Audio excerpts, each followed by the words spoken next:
ကဲဒီနေ့ကျွန်တော်တို့အတူတူခရီးတစ်ခုထွက်ကြည့်ကြရအောင်ဘဲကိုလဲဆိုတော့ရှင်းဟောင်းကျန်းစာတစ်ဆောင်လေးကိုပ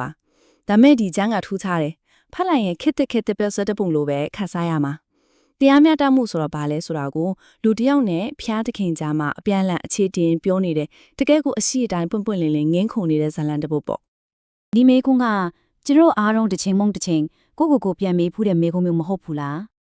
လောကကြီးမှာမကောင်းမှုတွေကဘာလို့ဒီလောက်တောင်အလွယ်တကူအပြစ်ဒဏ်မခံရပဲလွတ်နေရတာလဲဆိုတာလေသိလားအဲ့ဒီမေခွန်းကိုပဲလွန်ခဲ့တဲ့2000ပေါင်များစွာက Habakkuk ဆိုတဲ့ prophet တယောက်ကကောင်းကင်ကိုမောကြည့်ပြီးဖျားတခင်ကိုအော်ဟစ်မီးမြန်းခဲ့တာပါကဲဒီဇလန်ရဲ့ပထမပိုင်းကိုညင်ချီးလိုက်ကြရအောင်ဒီကျန်ကလေးထူးထူးခြားခြားပဲဖျားသခင်ရဲ့အမိန့်တော်နဲ့စမထားဘူးလူတယောက်ရဲ့ယင်တွေကမကျေနပ်မှုလေညီးတွားတိုင်တန်းမှုတွေနဲ့အစပြုထားတာဟာဘခုတ်ရဲ့အသေးအသံအကူညီတောင်းတဲ့အတန်အတွက်စက်အိမ်ဒီပေးထားသလိုပါပဲဆိုတော့ဟဘကကသူ့ပဝင်းကျင်သူ့နိုင်ငံထဲမှာနေတိုင်းမြင်နေတာပဲအကျဉ်းပြတ်မှုတွေအကြမ်းဖက်မှုတွေကိုကြည့်ပြီးလုံးဝကိုတီးမခံနိုင်တော့တဲ့အခြေအနေရောက်နေလားစိတ်ပြက်အားငယ်လွန်းလို့ဖះတခင်ဘာလို့ဘာမှဝယ်မလုပ်တာလဲဘာလို့ဒီတိုင်းကြည့်နေလာလဲဆိုပြီးတက်ရိုက်ကိုဆွဆွဲမေးခွန်းထုတ်တော့တာပဲဟုတ်ပြီအဲ့ဒီလိုမေးခွန်းထုတ်လိုက်တာဘုရားသခင်စီကဘလို့အပြေးပြန်လာတယ်လဲစက်ကြည့်ကြရအောင်တခုတော့ကြိုဖြိုးထားခြင်းနဲ့ဟာဘကုတ်ရလိုက်တဲ့အဖြေတော့သူလုံးဝလိုချင်တဲ့အဖြေမျှလင်းထားတဲ့အဖြေမျိုးလုံးဝမဟုတ်ခဲ့ဘူးဒီအဖြေကတကယ်ကိုတုံလို့ဆရာကောင်းပါတယ်ရှင်းပြောရရင်ယူဒပြည်ကမတရားမှုတွေကိုဖြေရှင်းဖို့ဖျားသခင်နီလန်းကသူတို့ကိုတရားစီရင်ဖို့အတွက်ပို့ပြီးတော့အကြမ်းပတ်ပို့ပြီးတော့စိုးကြီးတဲ့လူမျိုးတစ်မျိုးကိုခေါ်လာမယ်တဲ့ကြားလိုက်ရတဲ့သူအတွက်တော့တော်တော်လေးကိုထိတ်လန့်သွားစေမယ့်အဖြေပဲကျန်းစာမှာတော့အဲ့ဒီဘာဘီလုံလူမျိုးတွေခါလတဲ့လူမျိုးတွေအကြောင်းကိုတော်တော်လေးကြောက်စရာကောင်းအောင်ကိုဖော်ပြချတယ်ကြားတဲ့ချက်မြင်တယ်တော်ခွေးထက်ကျန်းတယ်အကျန်းဖတ်ဖို့ပဲစဉ်းစားတယ်တုံပန်းတွေကိုသေးဒီလိုပဲဆိုတယ်ဘီရင်တွေကိုတောင်လောင်းပြောင်းတယ်နောက်ဆုံးတစ်ချက်ကပိုဆိုးတယ်သူတို့ရဲ့ကိုယ်ပိုင်အင်အားကိုပဲသူတို့ရဖျားဖြစ်ကိုးကွယ်စားတယ်တဲ့ပြောရရင်ဘသူကမှဂရုမစိုက်တဲ့ဖျားမဲ့တဲ့အင်အားစုကြီးတစ်ခုပေါ့အဲ့ဒီတော့ဖျားသခင်ရဲ့အဖြေကဟဘကုတ်အကောပို့ပြီးတော့ရန်ခေါင်းရှုပ်ဆံဖြစ်သွားရောဘာသာရေးအရာရောကိုချင်းတရားအရာရောပိုကြီးရဲ့ပြဿနာတစ်ခုကိုဖန်တီးလိုက်တယ်လို့ဖြစ်သွားတာပေါ့ဒါနဲ့ပဲဟဘကုတ်ကဒုတိယအကြိမ်ထပ်မေခွန်ထုတ်တယ်ဒီတစ်ခါမေခွန်းကပိုနဲ့နေတယ်ဖျားသခင်ကဒုစရိုက်ကိုမချိနိုင်လောက်အောင်တန့်ရှင်းတယ်ဆိုအခုကြလာဘာဖြစ်လို့ဒီလောက်စိုးညစ်တဲ့လူတွေကိုဒီတိုင်းချိနေရတာလ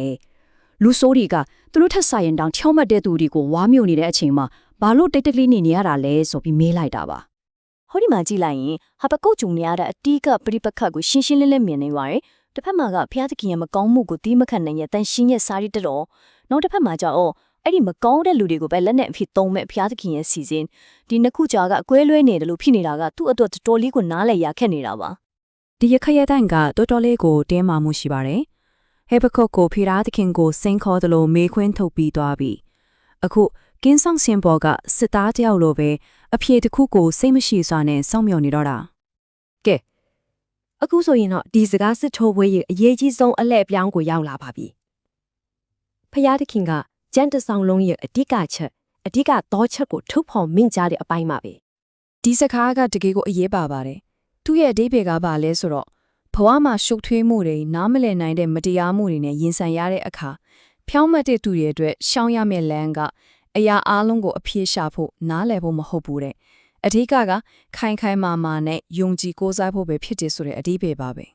ပြီးတော့ဘုရားသခင်ကဟာဘကုတ်ကိုအာမခံချက်တစ်ခုပေးခဲ့တယ်အဲ့ဒီစိုးညစ်တဲ့ဘာဘီလုံလူမျိုးတွေကလည်းသူတို့လောက်ရတဲ့အတွက်တရားစီရင်ခြင်းကနေလွတ်မှာမဟုတ်ဘူးတဲ့သူတို့ရဲ့လောဘကြီးမှုအကြမ်းဖက်မှုသူတို့ဘာကိုအရှက်ခွဲတာရုပ်တုကိုးခွဲတာအဲ့ဒါဒီအားလုံးအတွက်အမင်္ဂလာ၅ပါးနဲ့ရင်ဆိုင်ရလိမ့်မယ်လို့မိန့်ကြားခဲ့တာရယ်ချက်လိုင်းရဲ့ဒုတိယပိုင်းကိုတော့ဒီတန်ကိုးကြီးတဲ့စကားနဲ့အဆုံးသတ်ထားတာပါဖျားသခင်ကသူ့ရဲ့အကျွဲမဲ့အချုပ်အခြာအာဏာကိုပြလိုက်တာပဲလူတွေရဲ့ငင်းခုန်တန်ဒီအာနုံကိုအဆုံးသတ်စေပြီးငင်းသက်တိတ်ဆိတ်သွားစေတဲ့အမိန့်တစ်ခုပါပဲကဲနောက်ဆုံးအပိုင်းကိုရောက်လာတာပြီဒီအပိုင်းမှာတော့ဟဲဘကုတ်ရဲ့ပြောင်းလဲမှုကိုအန်အောစရာကောင်းလောက်အောင်တွေ့ရမှာပါငေးသွားတိုင်တန်းနေတဲ့သူတယောက်ကနေပြီးတော့ကိုးကွယ်ဝဲပြူသူတယောက်အဖြစ်လုံးဝကိုပြောင်းလဲသွားတယ်မကြခင်ရောက်လာတော့မဲ့ပျက်စီးခြင်းတွေနဲ့ရင်ဆိုင်နေရတဲ့အချိန်မှာတော့သူ့ရဲ့စိတ်ကပြောင်းလဲသွားခဲ့ပြီအခင်းကြီး3ကိုရောက်တော့သူကဆလန်တီချင်းတစ်ပုဒ်ကိုရေးဆက်ထားတာတွေ့ရတယ်အဲ့ဒီထဲမှာဟဘကုတ်ကတမိုင်းတလျောက်ဖျောက်ခြင်းကြီးမားလာရဲ့တန်ခိုးတော်တွေကိုပြန်ပြီးတော့အမတ်ရနေတာအဲ့ဒါကသူ့ကိုကြောက်ရွံ့တုန်လှုပ်စေသလိုတချင်ထဲမှာပဲယုံကြည်ကိုးစားစိတ်ကိုလည်းပိုပြီးခိုင်မာစေခဲ့တယ် ဒီကျမ်းပုတ်ကတော်တော်လေးကိုစိတ်မကောင်းစရာမြင်ကွဲတစ်ခုကိုပုံဖော်ထားတာစီးပွားရေးစိုက်ပျိုးရေးလူဖွဲ့စည်းတစ်ခုလုံးလုံးဝပြိုလဲပြက်စီးသွားတဲ့မြင်ကွင်းပေါ့ဟဘကုတ်ကသူတီးထားတဲ့အတိုင်းမကြိုင်ရောက်လာတော့မဲ့အဆိုးဆုံးအခြေအနေကိုမျက်စိရဲ့မြင်ရောင်ပြီးရေးထားတာပါ ဒါပေမဲ့ချက်ချင်းပဲသူ့ရဲ့တုံ့ပြန်မှုကမယုံနိုင်လောက်အောင်ကိုပြောင်းလဲသွားတယ်အရာအလုံးပျက်စီးနေပြီမဲ့တိုးတော်လဲဆိုပြီးသူကငါဟာထာဝရဘုရားမှာဝမ်းမြောက်မယ်ငါကိုကယ်တင်တဲ့ဘုရားသခင်ကိုအမိပြုပြီးရှင်လန်းနေမယ်တဲ့သူ့ရဲ့ပျော်ရွှင်မှုကအပြင်ကအခြေအနေတွေအပေါ်မှာမူမတည်တော့ဘူးဘုရားသခင်ဆိုတဲ့ပုဂ္ဂိုလ်ပေါ်မှာပဲမူတည်သွားပါပြီဒီတော့ Prophet Habakkuk ရဲ့ခရီးစဉ်ကိုအချင်းချုပ်ရရင်သူကဘာကြောင့်ဒီလိုဖြစ်တာလဲဆိုတဲ့မေးခွန်းအတွက်လွယ်လွယ်ကူကူအဖြေတစ်ခုကိုဘယ်တော့မှမရခဲ့ဘူးဒါပေမဲ့သူကဘယ်သူကိုယုံကြည်ကိုးစားရမလဲဆိုတာကိုတော့လုံးဝသဘောပေါက်နားလဲသွားခဲ့လေ အဆုံးသတ်အနေနဲ့ဟိုက်ဘကုတ်ရဲ့ရှီဟောင်းယုံကတ်မှုကနဲ့ဒီနေ့ခေတ်အတွက်စဉ်းစားစရာမေးခွန်းတစ်ခုထွက်လာပါတယ်မတိချာမရေရာမှုတွေနဲ့ပြည့်နေနေတဲ့ဒီလောကကြီးမှာကျွန်တော်တို့ရဲ့မျှော်လင့်ချက်ကိုဘယ်အရာပေါ်မှာအခြေခံတည်ဆောက်ထားကြမလဲဒါကတော့ကျွန်တော်တို့အားလုံးအတွက်စဉ်းစားစရာပါပဲ